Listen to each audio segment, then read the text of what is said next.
Estimados estudiantes, bienvenidos a la carrera Ingeniería de Sistemas, bienvenidos a la materia Historia y Cultura Andina. En esta oportunidad, poderoso curso primero de turno tarde, vamos a iniciar una nueva unidad titulada Ciencia y Tecnología en las Culturas Precolombinas. El caso de la cultura y o civilización de el Tahuantinsuyo. En ese sentido, vamos a señalar como un primer elemento en relación a los incas, a esta agrupación humana que se llegó a constituir en un pueblo, en una cultura, toda vez que la misma, a lo largo de la conformación de su imperio, ha logrado generar un conjunto de conocimientos que bien podrían vincularse con la ciencia como tal y por otro lado con la evolución y el desarrollo de un gran sinnúmero de elementos que bien también podrían vincularse con lo tecnológico. Un ejemplo de ello podemos ver en la imagen que se muestra en la parte central de la izquierda, recreada con la computadora, está haciendo alusión a la ciudad de Machu Picchu. Una de las máximas representaciones en términos de tecnología, de ingeniería, es esta ciudad. Esta ciudad perteneciente a el gran imperio del Tahuantinsuyo. En la imagen central podemos ver el mapa de Sudamérica y en la costa cerca del Océano Pacífico podemos ver de color amarillento. Toda esa zona fue la que hace muchos años atrás, siglos atrás, estuvo constituida por el gran imperio de el Tahuantinsuyo. Y hoy vamos a hablar de esta cultura, de este imperio y sobre todo cuán grande fue el elemento tecnológico apoyado en el desarrollo de diferentes aspectos relacionados con las ciudades y con el mismo imperio como tal. En ese sentido, tengan todos ustedes muy buenas tardes. Bienvenidos a esta clase de historia y cultura andina. Cuando hablamos de los incas, debemos hacer hincapié a que los incas fue una de las civilizaciones más importantes las cuales florecieron en América del Sur y o Abya Yala del Sur. Por ello se señala, se enfatiza bastante a que este pueblo fue una de las más representativas en esta parte del continente. Debemos hablar por otro lado cuáles fueron los orígenes de los incas. La historia, como una ciencia auxiliar, la cual nos va a apoyar y nos va a señalar que los incas tuvieron su origen, la misma se apoya en dos leyendas. Y estas leyendas son las siguientes. Por un lado está la leyenda del lago Sagrado Titicaca, lago que está compartido por Bolivia y Perú, Perú y Bolivia. Por otro lado está la leyenda de los hermanos Ayar, y estas dos expresiones de origen de los incas de alguna manera nos muestra, nos relata cómo se habría formado o cómo habría surgido el imperio de los incas. Por eso hablamos del origen de los incas a partir de dos leyendas. Bien, por un lado va a estar la leyenda de Manco Cápac y Mama Oglo. Mama Oglo y Manco Cápac. Dos personajes que según la historia y la leyenda propiamente dicha, estas dos personalidades salieron del sagrado lago Titicaca por órdenes de el Padre Sol, el Inti. ¿Quién les encomendó? Un bastón de oro, una vara o cetro, como quiera comprenderse, y donde este elemento de oro, el cetro, el bastón o la vara, debía o se iba a hundir, ahí debían crear el imperio del Tahuantinsuyo. La historia y la leyenda señala que tanto Manco Cápac como Mama Ojlo estuvieron caminando durante mucho tiempo y finalmente llegaron a cercanías del cerro Guanacaure. Y, y en este cerro se llevaría a cabo donde el cetro, el bastón, la barra, el báculo o la barreta se hundiría y con esto darían inicio a la leyenda propiamente dicha de los incas.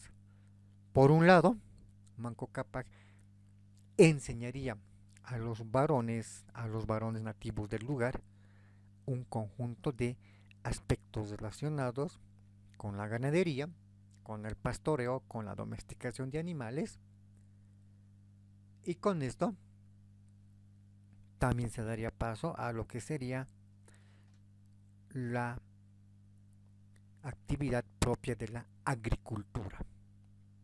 Es decir, Manco Cápac entonces estaría enseñándoles a los diferentes nativos de esta región, cerca al Cerro Guanacaure, un conjunto de actividades. Todas en relación a la alimentación como tal. La agricultura, la ganadería, entre otras, lo que hacen fortalecer la agricultura. Y la pesca, lo propio, para ayudar a la alimentación, como lo es la agricultura.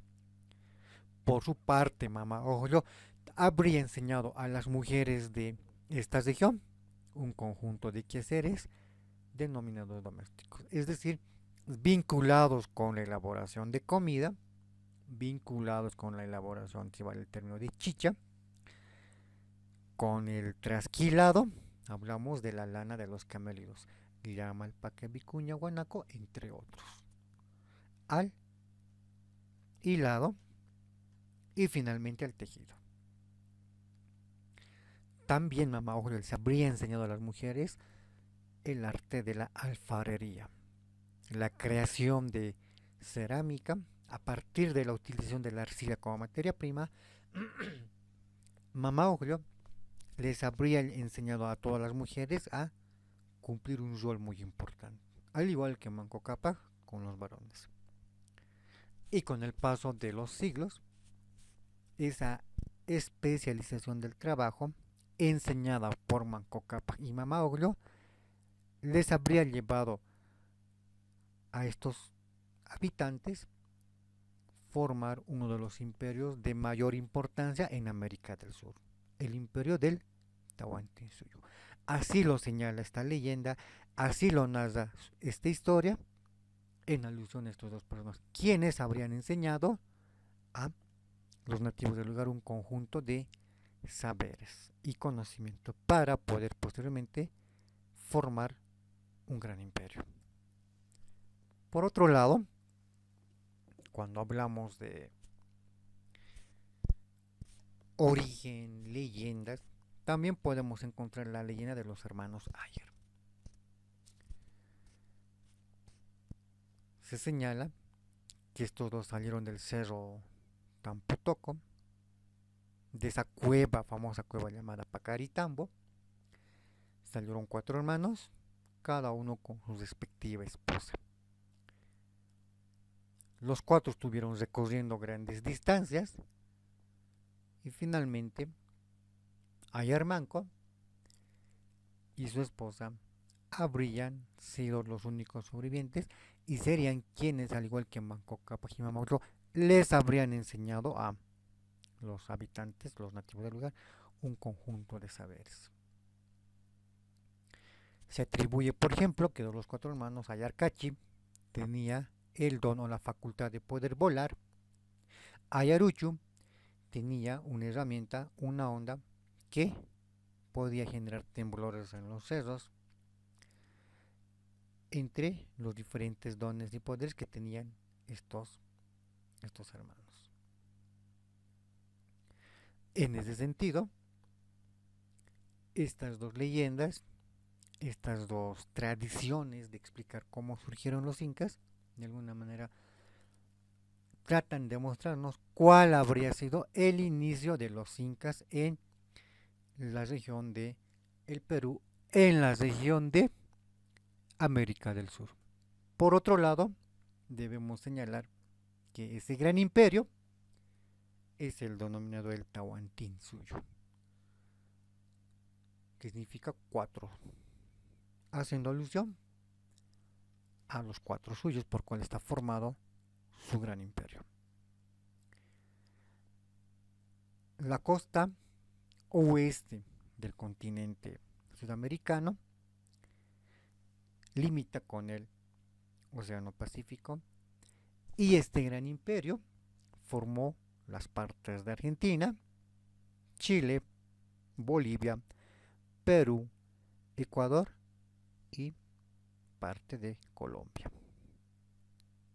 El Tahuantinsuyo como tal se dividió en Antisuyo, Collasuyo o Collasuyo como algunos lo denominan, Chinchaysuyo y Contisuyo.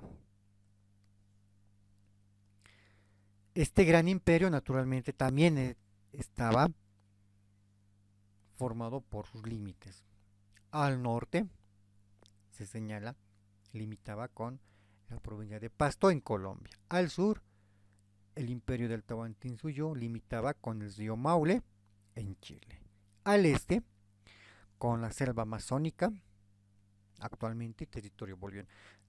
Podríamos señalar el oriente boliviano, Pando Beni, Santa Cruz. Y al oeste, el imperio del Tahuantinsuyo limitaba con el océano Pacífico. Estos fueron los límites del gran imperio del Tahuantinsuyo como tal. En ese sentido, la gran expansión inca se logró en diferentes momentos de tiempo. Vale decir que uno de los primeros en expandir el imperio fue el Inca Pachacútec entre el 1438 y el 1463. Claramente en el mapa podemos apreciar de color mostaza. Sería el primer surgimiento del imperio.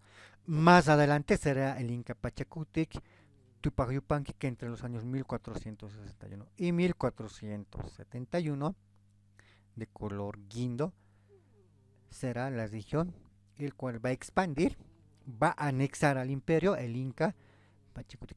Y más adelante será el Inca Tupac Yupanqui, quien entre el año 1471 y 1493 va a fortalecer y va a anexar más zonas al imperio del Tahuantinsuyo, de color verde. Y finalmente será Huayna Cápac entre 1493 y 1527, de color amarillo, quien finalmente anexará las últimas regiones al gran imperio del Tahuantinsuyo. En ese sentido, se procederá con la expansión del imperio inca, y estos cuatro incas serán quienes van a lograr crear este vasto imperio. Región que va a pasar por Chile, Argentina, Bolivia, Perú, Ecuador y Colombia. Es en ese sentido que se habla de una gran cantidad de gobernantes, de zapas, y esto se organiza en función a aquel Cusco estaba dividido en dos partes. Urin Cusco, la parte del sur o de abajo, y Hanan Cusco, la parte del norte o de arriba. Si hablamos del Urin Cusco, estamos hablando de la parte del sur, formada por los siguientes reyes: Inca Manco Cápac entre 1200 a 1230, Sinchizoca entre 1230 y 1260, Loque Yupanqui entre 1260 a 1290, Maita Cápac entre 1290 a 1320 y Capac Yupanqui, entre 1320 a 1350. Este conjunto de gobernantes habrían gobernado en la parte del sur o de abajo del mapa. En la parte de arriba, denominado Hanan Cusco, o la parte de arriba, tenemos a los siguientes gobernantes. Inca Roca entre 1350 a 1380. Yahuar Huacac entre 1380 a 1400. Viracocha Inca entre 1400 a 1438. Pachacútec entre 1438 a 1471. Tupac Yupanqui entre 1471 a 1493. Huayna Capac entre 1493 y 1525. Huáscar entre 1525 y 1532. Y finalmente su hermano Atahualpa entre 1532 y 1533. Estos son los datos que nos brindan los historiadores. Sin embargo, algunos difieren con esta cronología. Sin embargo, vamos a señalar que este conjunto de gobernantes serían los que habrían expandido el imperio de los incas, el imperio denominado el imperio del Tahuantinsuyo. Para ser preciso, si lo ubicamos en la línea de tiempo, hablaremos de dos periodos importantes. El primero denominado preimperial y el segundo periodo imperial. El periodo preimperial, antes del imperio propiamente dicha, se divide en dos etapas. La fase mítica, donde se destacan Manco Cápac, el primer inca, el de la leyenda, y Sinchi Roca, quienes habrían brindado saberes y conocimiento a los nativos de la región para después aplicarlos en su diario vivir. Y con esto surgiría la Confederación Cusqueña con Yupac Yupanqui, Maita Capac, Capac Yupanqui, Inca Roca, Yahuar Huaca y Huiracocha, con quienes el imperio habría empezado a fortalecerse y a empezar a crecer en expansión geográfica, para luego pasar a otro periodo de tiempo denominado el periodo imperial, donde se destacará Pachacútec, con quien se originará el Tahuantinsuyo, Tupac Yupanqui, Huayna Capac, con quien se consolidará el imperio del Tahuantinsuyo, hasta su final con la invasión española y el inicio del final del imperio, con Huáscar y su hermano Atahualpa. En esta línea de tiempo podemos comprender un poco mejor cuál fue o cuáles fueron los incas que se destacaron en estos dos momentos de tiempo, en el periodo preimperial y en el periodo imperial del imperio del Tahuantinsuyo. Por otro lado, debemos señalar cómo fue la indumentaria del inca, la vestimenta de los incas. Bien, en ese sentido podemos señalar que este estaba constituido por los siguientes elementos: las plumas de ave, como el corequenque, representaba el adorno principal, en la cabeza naturalmente.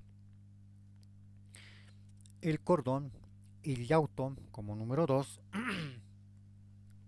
que este bordeaba la cabeza, y al cual estaban sujetos o unidos las plumas de color, formando el casco, el chutu como tal, como número 3.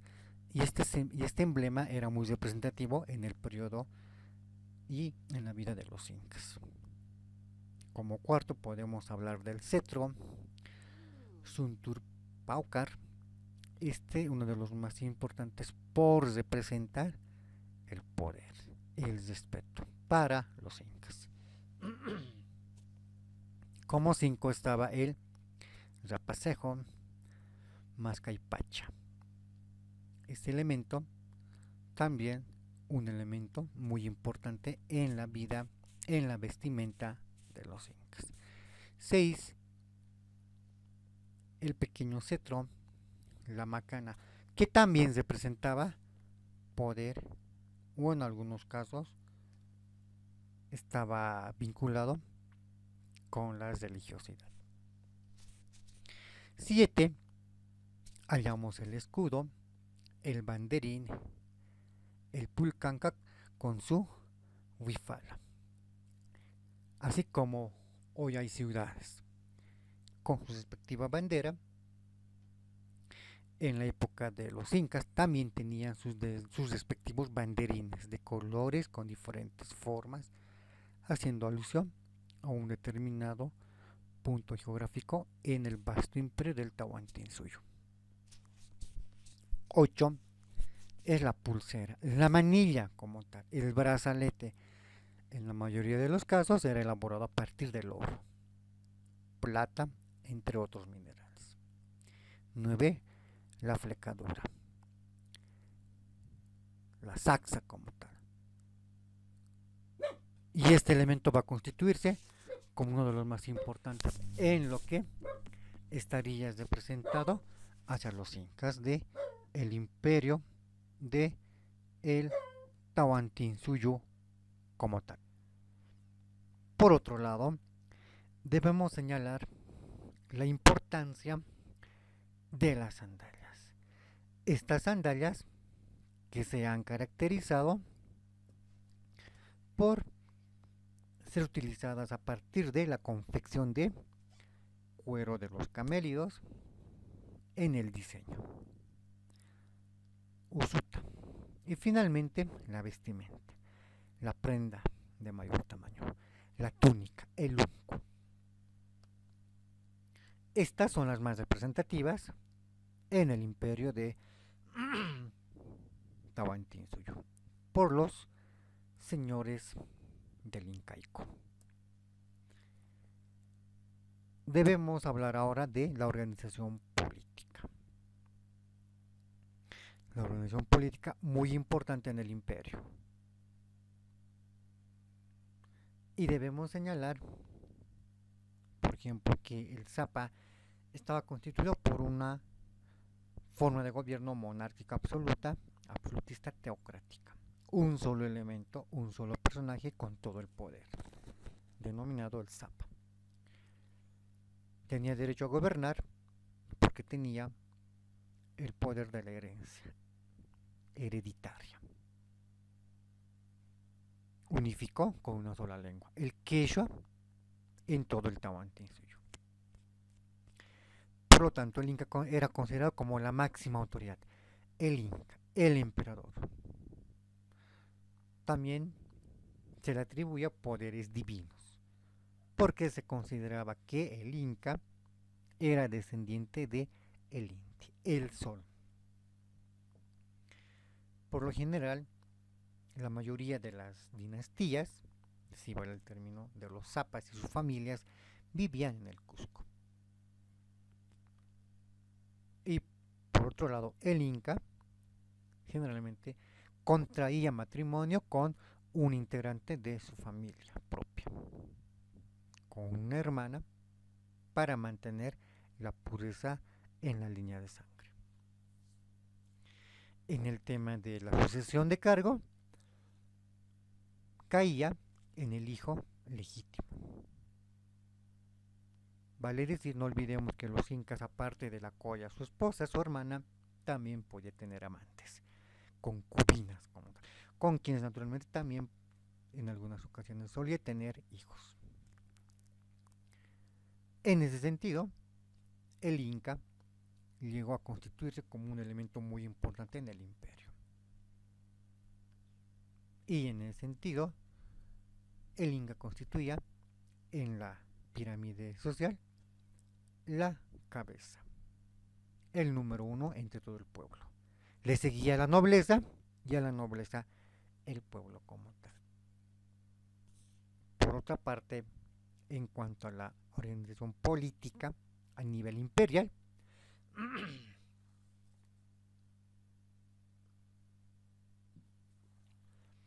el Cusco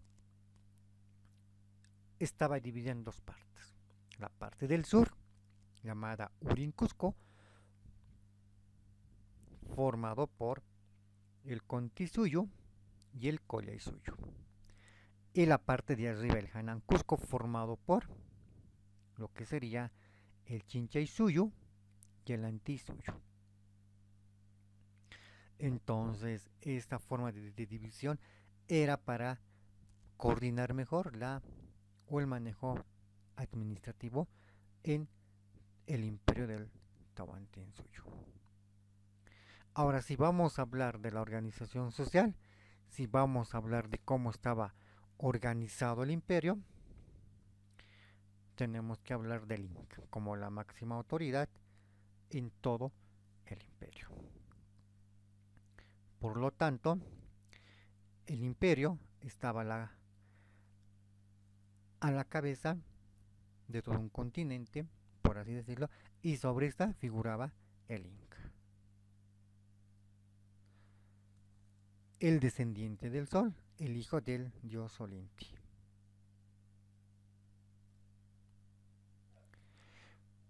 ¿Quiénes estaban por debajo del Zapa Inca?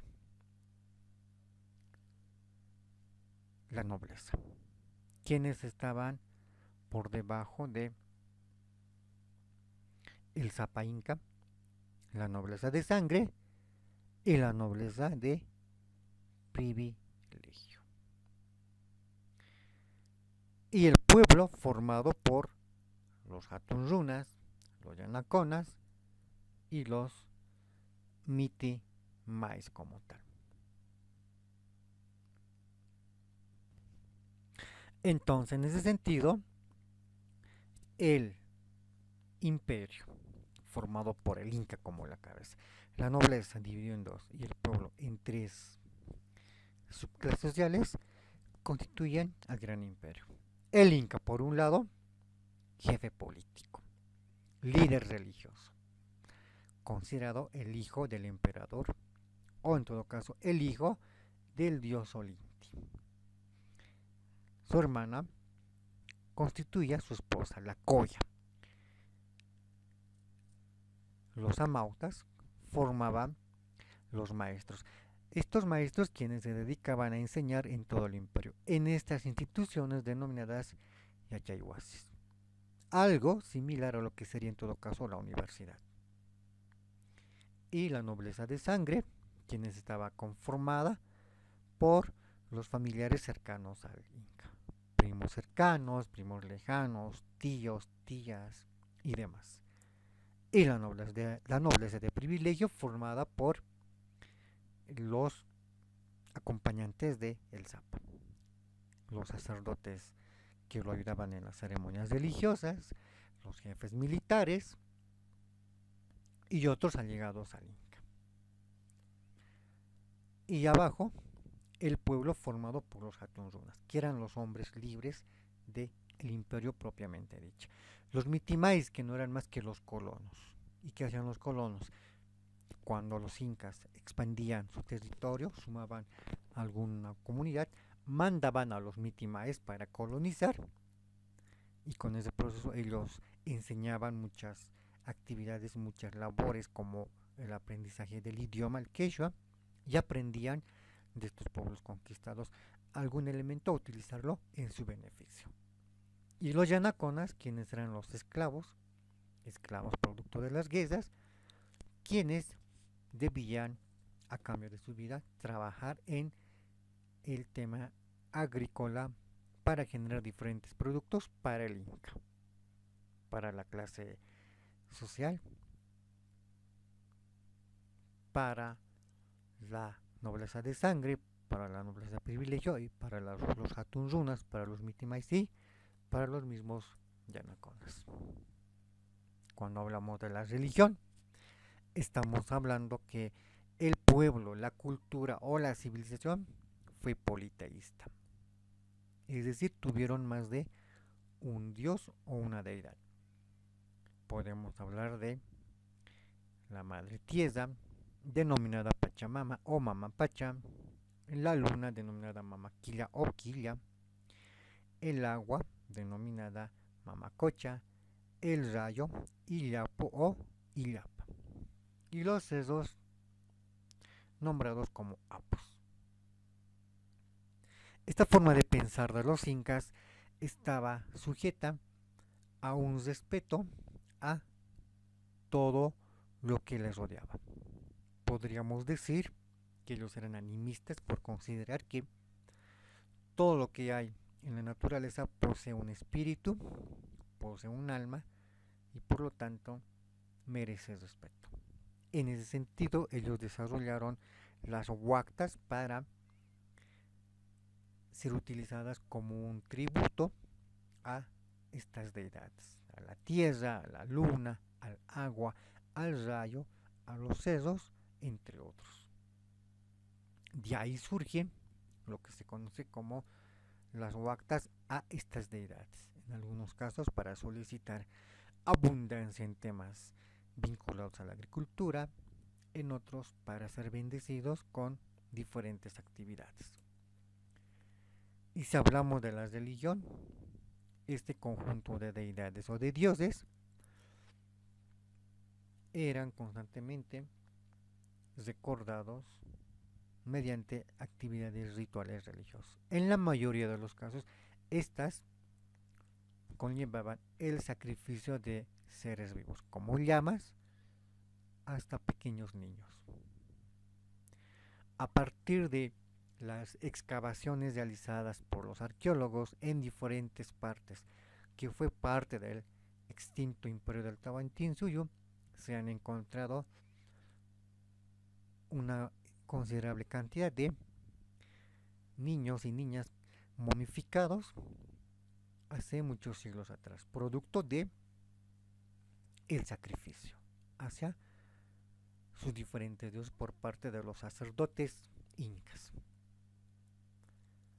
Y es en ese sentido que todo cerro era respetado por considerarse el hogar, la vivienda de estos espíritus denominados achachilas.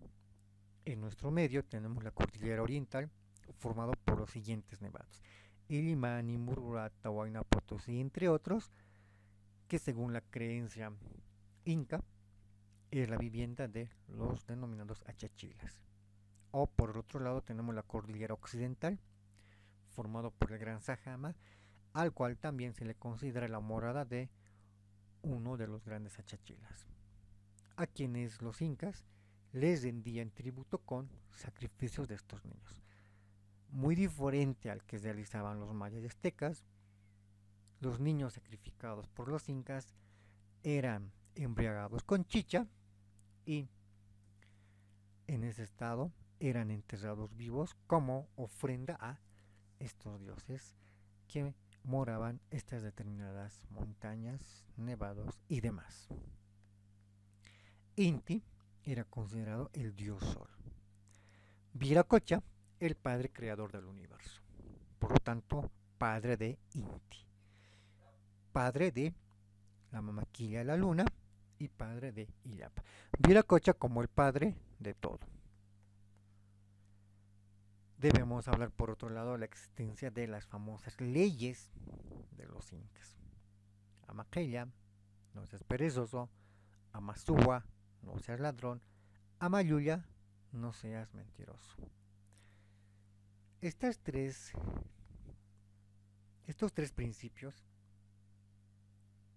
fueron aplicadas por los españoles hacia los incas para que ellos puedan trabajar en esa campaña de saquear y robar de todas las riquezas que existieron en el imperio del Tahuantinsuyo.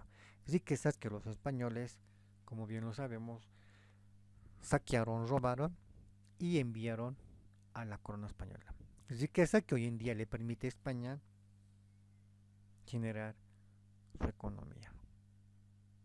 En ese sentido, estas leyes del Tahuantinsuyo fueron aplicadas a los incas por parte de los españoles.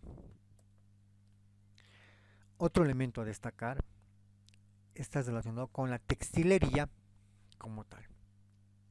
Hablamos de el algodón, de la lana de la llama alpaca vicuña para la confección de sus vestidos, a partir de el conocimiento del arte de el tejido. Y si hablamos de trabajo, los incas también desarrollaban su trabajo. Un trabajo que estaba plasmado en tres formas de realizarlo. El AINI, el trabajo de ayuda mutua. Yo te ayudo hoy y mañana tú me ayudas. Esta forma de trabajo fue muy importante en el imperio. Aún hoy en día también se replica en nuestro contexto. Un ejemplo claro se puede ver en las fiestas. Nos llega una invitación y todos vamos a ir quien crea de invitados. ¿Qué vamos a llevar? Un presente, un regalo. Y cuando nosotros pasemos alguna fiesta, invitaremos a todos los amigos y de igual manera ellos vendrán con un diferente regalo. El AINI. Hoy por ti, mañana por mí. O lo que conteste en colegio. Los que son buenos en física ayudarán a los de esto. Y los que son en matemática devolverán el favor. Se ayudarán mutuamente. Eso es el AINE. La MINCA, el trabajo comunitario obligatorio relacionado con el sembrar la tierra del Inca. Hoy en día se explica esto cuando hacemos una reunión en una zona, en una urbanización, en una sede social. Se decide limpiar la plaza y todos vamos a limpiar. Todos vamos a construir un jardín. Trabajo comunitario obligatorio. No vamos a sembrar, ahora vamos a limpiar la plaza, vamos a hacer otra actividad, pero estará enmarcada en esa actividad comunitaria obligatoria. La mitad es otra forma de trabajo, fue otra forma de trabajo vinculado a la minería, a la extracción de minerales, cobre, estaño, plata,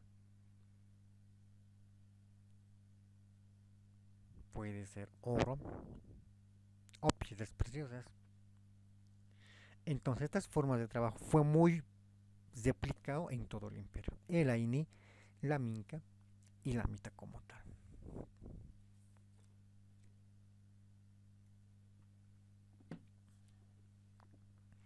Cuando hablamos de el idioma estamos hablando del quechua, el zuna simi. Y por norma era ley que todos aprendieran el imperio. Si el Zapa llegaba a un determinado punto en el imperio y preguntaba en quechua y este no lo respondía, inmediatamente era ejecutado. La sanción por no aprender el quechua era la pena de muerte. Entonces, por no morir, todos se veían obligados a aprender el zunasimi o el quechua. Otro arte que las mujeres por excelencia desarrollaron fue el tema de la cerámica, la alfarería a partir de la utilización de la arcilla como materia prima. El aríbalo o el keru, dos elementos utilizados en las ceremonias rituales, como en la cotidianidad de los incas fue muy desarrollado por parte de los incas. Con diseños complejos, con decoraciones, con la combinación de colores, fue la máxima expresión desarrollado por las mujeres en el imperio de el Tahuantinsuyo. Si hablamos de elementos como adelantos en la cultura, podemos hablar de los incas se especializaron en la construcción de caminos. Un vasto imperio necesitaba una conexión. Como una telaraña, el imperio diseñó caminos que nacían en el Cusco hacia los cuatro suyos, hacia los cuatro confines. Hechos a partir de utilizar la piedra, estos caminos unieron de norte a sur, de este a oeste, los cuatro suyos en el Tahuantinsuyo.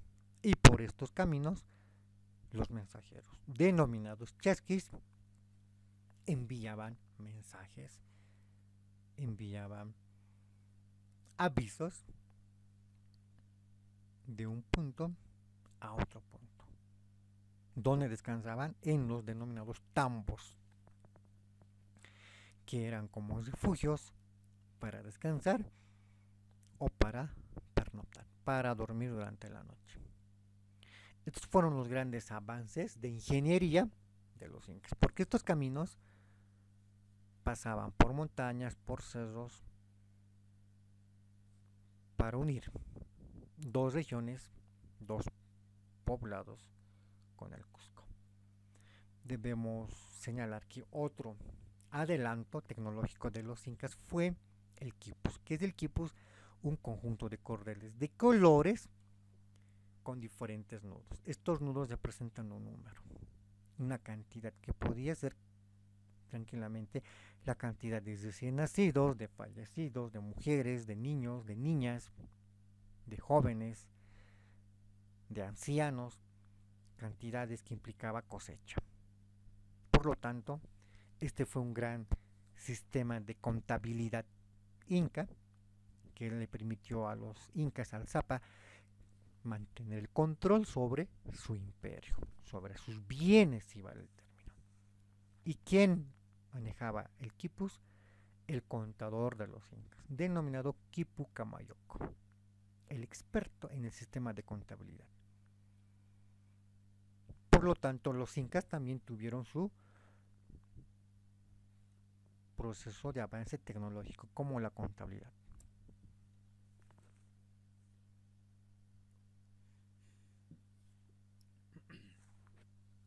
Otro elemento que también podemos destacar es el vinculado con el diseño arquitectónico, a partir de la utilización de piedra como materia prima. Desde la hominización, sí, el hombre manejó la piedra. Y los incas también siguieron manejando la piedra. Usaron ladrillos de adobe, la piedra, y a partir de estos elementos ellos construyeron sus grandes diseños arquitectónicos. Vigentes hasta la fecha, vigentes hasta nuestros días. Podemos hablar de palacios, fortalezas, ciudades como Machu Picchu, que refleja un gran trabajo de ingeniería de los incas. Edificios en Machu Picchu, divididos en dos zonas. Una zona para el cultivo, formado por los andenes, como nos muestra la imagen inferior de la izquierda, o sus puentes, que aún hoy en día siguen siendo utilizados por los turistas. Sus canales de riego fue otro gran logro. Y cómo no hablar de la cerámica y los textiles, elaborados a partir de la arcilla, la primera y la segunda de la lana de alpaca, llama. El Inca aprendió a teñir, el Inca aprendió a yelse al tejido.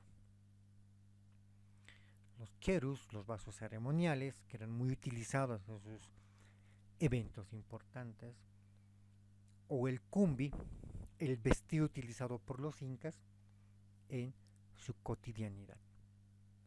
En algunos casos, esta prenda utilizada por los nobles y los sacerdotes. Y la basca, otro tipo de vestido usado por el inca en días comunes, días ordinarios como tal.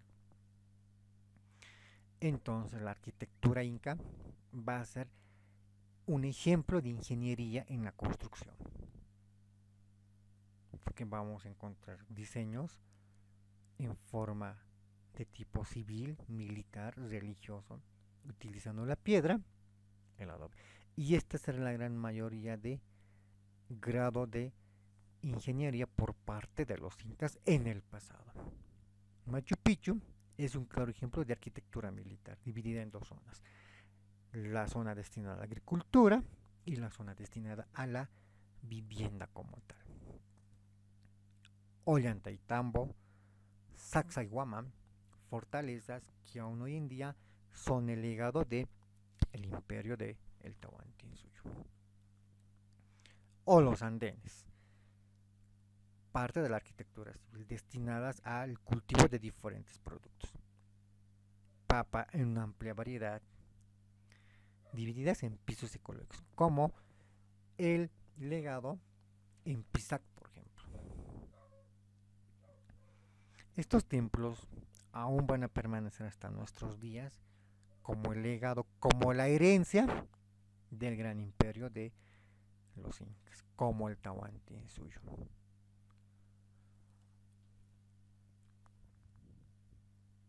El material, la piedra, lo más durable que existe, constituyó en su momento el material para la construcción y hasta nuestros días nos va a poder permitir conocer los restos de esta cultura o lo que se conoce como la arquitectura religiosa, como Coricancha,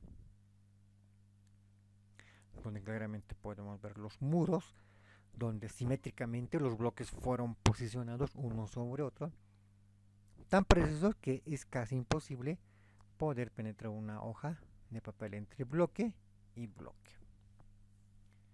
Pucapucara será otro legendario resto donde aún se puede divisar las viviendas hechas con el elemento que abunda en la naturaleza, la piedra como tal. Entonces, si vamos a vislumbrar el imperio de los incas, debemos señalar que este fue un imperio muy importante porque en menos de un siglo pudieron conformar un imperio y uno de los más grandes en el sur de América. Hubieron muchos imperios en Eurasia, el imperio romano, egipcio, pero otros imperios tardaron muchos siglos en constituirse como imperios como tal. Ello no aconteció con los incas. Ellos en menos a un siglo, a 100 años, en 80 años, diseñaron un gran imperio. Un imperio desde Chile, Argentina, Bolivia, Perú, Ecuador, hasta Colombia. Con esto terminamos la clase de hoy. Tengan todos ustedes una linda jornada. Muchas bendiciones y muchísimas gracias.